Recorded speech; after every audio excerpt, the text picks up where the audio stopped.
I wrote a book, a fantasy novel called Radiance, based on Kabbalistic ideas, and it's a sort of fantasy adventure story based around Jewish mysticism and Torah.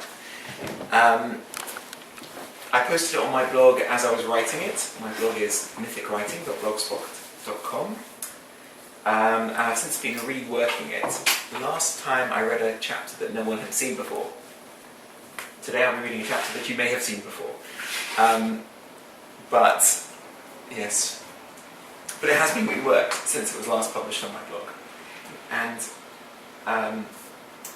the book is divided into 10 chapters, one for each of the Sfirot, the different aspects of God. This comes from section 6, which is Gvura, God's strict justice. And each section is titled after bits of the Bible. And Gvura, as of this evening, is now titled after Lamentations 3. And therefore this chapter is called Those Long Dead, which is chapter 3:6. He has made me dwell in darkness like those long dead. So this is the chapter.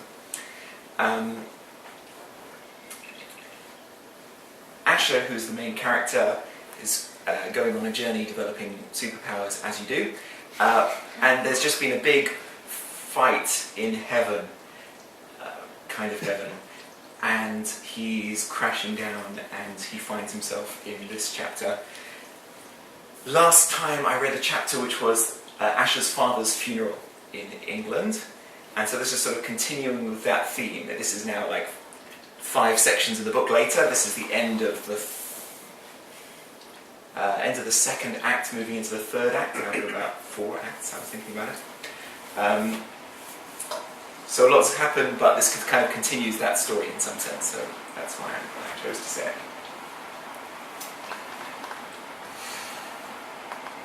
Grey desolation spread for miles, dust and ash and bone, withered and dry. The sky too was grey and lifeless, with nothing stirring the tepid air, and even the border between land and sky disappeared, if any such border existed here in this desiccated wasteland. It wasn't like an overcast day when the clouds obscure the blue beyond, but as if all colour had been leached from the sky itself, drained and swallowed like a glass of water. There was no sun, no moon, and a silence filled the void, louder than thought. Where was this place? What had happened? He remembered falling so far that he knew he would die before he ever hit the bottom. So far he wondered if there was any ground to catch him at all, or if he might just fall until the world ended. There had been an explosion, something had ended. Glass shards everywhere, and then the black space falling away all around, plummeting to eternity. He looked at his hands, dusty and shaking, and saw slivers of crystal embedded deep within, small shining points of light, but there was no blood, and there was no pain. The hands looked like someone else's, viewed the wrong way through a telescope or from a great height. He did not recognize his hands or himself. Now there was only grey sand and dirt, perhaps the powdered bones of long-perished creatures, and here he was. Asher, he thought to himself, my name is Asher. Perhaps I am dead. A strange thought to be able to have, yet it was all there was inside his head beside the silence. It was, in an unexpected way, not discomforting. Perhaps he could just curl up in the sand and go to sleep. Perhaps he would see his father again. Yes, he had been thinking of his father as he fell, the feel of day-old stubble against his cheek, the smell of his father's aftershave. When so much was lost, it was strange what he clung to. Asher had thought he knew his father well, understood what drove him, his loves, his passions, but it turned out he had been entirely mistaken. All the time, Dad had been leading a second life in the shadows, and Asher had not had even an inkling. In the end, perhaps you can't ever know your parents, he thought, nor even your own self. A small movement caught Asher's eye, the first he had seen in this dusty world. A tremble in the near flat dust that caused a slight trickle, as if something tiny was stirring beneath the earth. And then Asher realized that he wasn't standing on dust or ash or bone, but tiny shards of clay, grey and dry and brittle, long since crumbled into its component particles, as if 1,000,000 jars had been fashioned, left to dry, and shattered before they could be placed in a kiln. Where was he? Another trickle of clay, larger this time, spread itself across the surface, running like a tiny stream in the wilderness. Quickly followed by a second nearby, and then another. Quickly ripples began to spread across the clay in all directions, making the ground seem to shake and quiver. Not knowing what he was doing, Asher began to run. He seemed to be making rapid progress across the shifting landscape, though everything looked the same wherever he turned.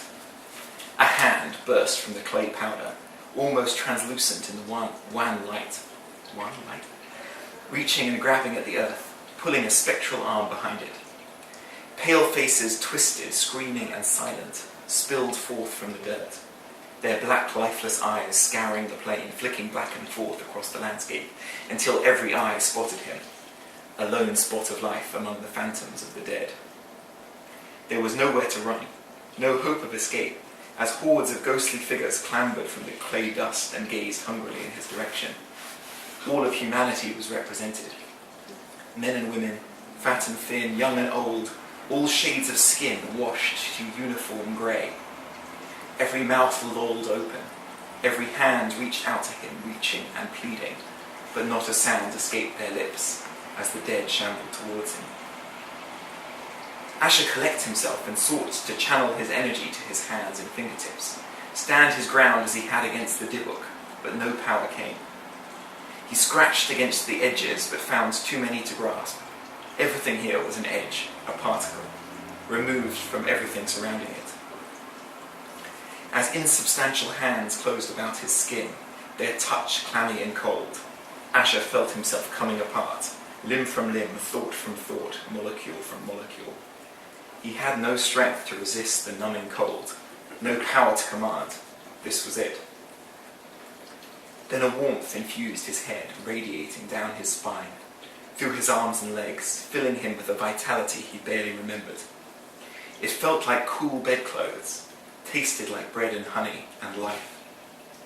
The shadowy hands pulled back, their owners retreating. "Hey kid," a familiar voice shattered the silence. "Glad I've still got some of the old power. Didn't expect to see you here just yet." "Dad," Asher said, spinning round. And there he was.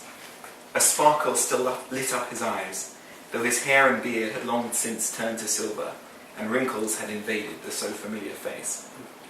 But gazing at the ashen suit his dad was wearing, it was obvious that this was not quite the father he had known, for Asher's eyes slid straight through his body. "Yes, kid, it's me. Well, more or less. To be honest, I've been better." "Am I dead?" Asher asked. "No, I don't think so," his father replied, half smiling and brushing back his hair with his left hand, the way he always did when nervous. "But don't ask me what you're doing here." "Where am I?" "Well, it has a few names." "Such as?" "Well, some call it Gehinnom, or Hades, or Sheol, or I'm in hell." His father furrowed his brow and half nodded his head. "Well, kind of. It's sort of complicated." "I expected hell to be hotter." "You've been watching too many movies, kid. I thought Virgo would have taught you this stuff by now. You see, there isn't really a hell. No eternal damnation, no cackling devils. Just Sheol, where the spirits suffer their sins and await their space in heaven." "I don't see much suffering," Asher said, looking around at the shuffling spirits all around them. "No, you wouldn't," Eliab said quietly, looking down at his feet. "But why are you here?" "Waiting my time like everyone else. No one stays more than a year." "Hey, so your time must be almost up," Asher said. His father half smiled again. "Not quite. I'd spent some time among the living. Just left your mother, in fact." "Mum, where is she?" "Your mother's on a long journey, and I'm afraid you can't help her, not where she's going. But I expect you'll run into each other before the end. Look, kid, there's so much to tell you, and I don't know how long we have." His father gazed intently into his eyes, the piercing brown eyes, the only speck of colour in this lifeless world. I want you to know that I'm sorry. Sorry for everything. I should have been a better father for you. I should have told you the truth from the beginning. Dad, it's all right. I know. Virgo told me. I should have taught you better, given you the tools you needed to take your place among the seven. You have an amazing power, Asher, a power I could never even have dreamt of. You can succeed where I failed. What power, Dad? You aren't making sense. The music, kid, Eliav said, his voice becoming an urgent whisper as his eyes began to fill Asher's whole field of vision. The rhythm that beats inside your heart, the melody of your soul. Asher, you pulse with the time of the universe, of reality itself. I know they say you're going to die soon. Even here among the dead, we hear things. But I don't believe it. Asher's head began to swim as he lost himself in the deep pools of brown and black of his father's eyes. The beat you hear is God's music. Let him in, Asher. Let him in and save everything.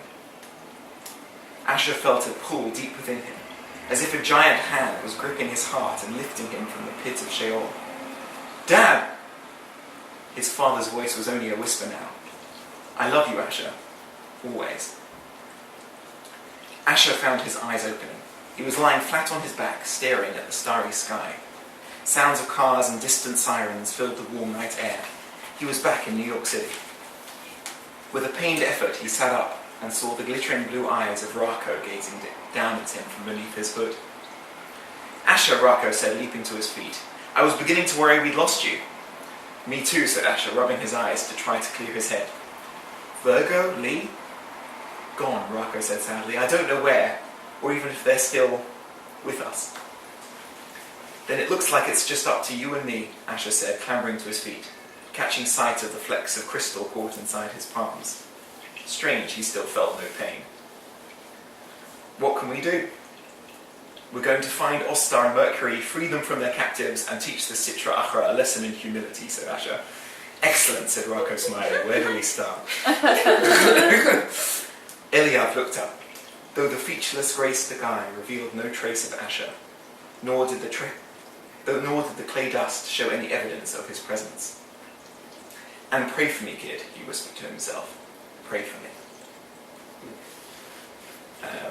Yeah, okay. The end probably doesn't make much sense without context. I apologise. But, thank you.